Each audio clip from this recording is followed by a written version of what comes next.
विरोधकांच्या सत्याच्या मोर्चाविरोधात आज भाजपचं मूक आंदोलन असणार आहे। रवींद्र चव्हाण यांच्या नेतृत्वाखाली भाजपचं हे मूक आंदोलन केलं जाणार आहे। मूक आंदोलनाला अमित साटम, लोढा देखील उपस्थित असतील।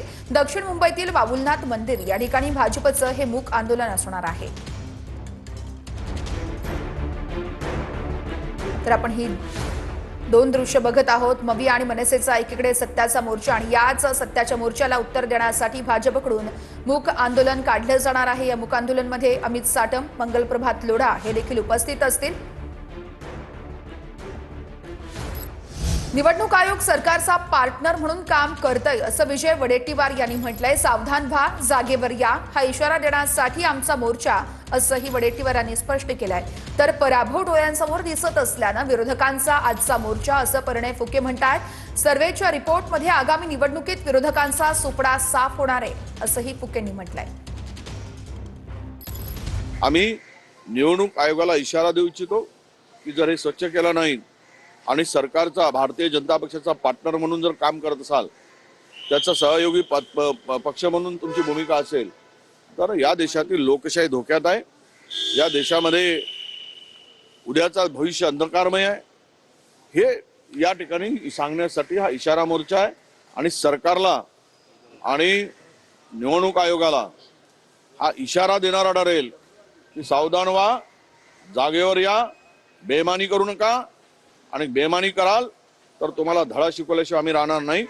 हा इशारा देण्यासाठी आजचा मोर्चा आहे।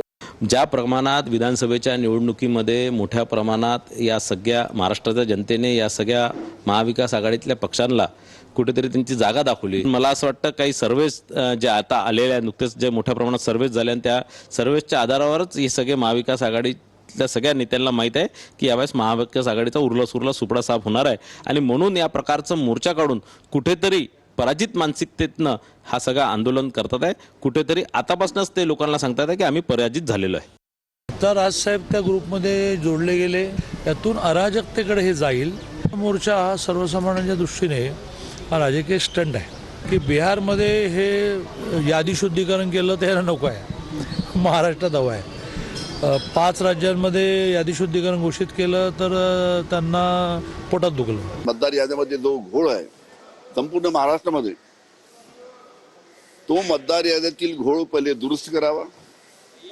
ज्या काही चुका असतील त्या चुका दुरुस्त कराव्या आणि नंतर निवडणुका घ्याव्या, म्हणजे फेअर निवडणुका होतील। कारण की अशा मतदार याद्यामध्ये घोळ असताना जर निवडणुका घेतल्या तर हे निवडणुकीच्या दृष्टीने योग्य नाही, लोकशाहीच्या दृष्टीने योग्य नाही। आणि म्हणून मतदार याद्यातील सर्व चुका दुरुस्त करून पुढे निवडणुका स्थानिक स्वराज्य संस्थेच्या घ्याव्या, हे आमचं सर्व स्थानिक जे आमचे महाविकास आघाडी आहे त्यांचं सर्वांचं म्हणणं आहे।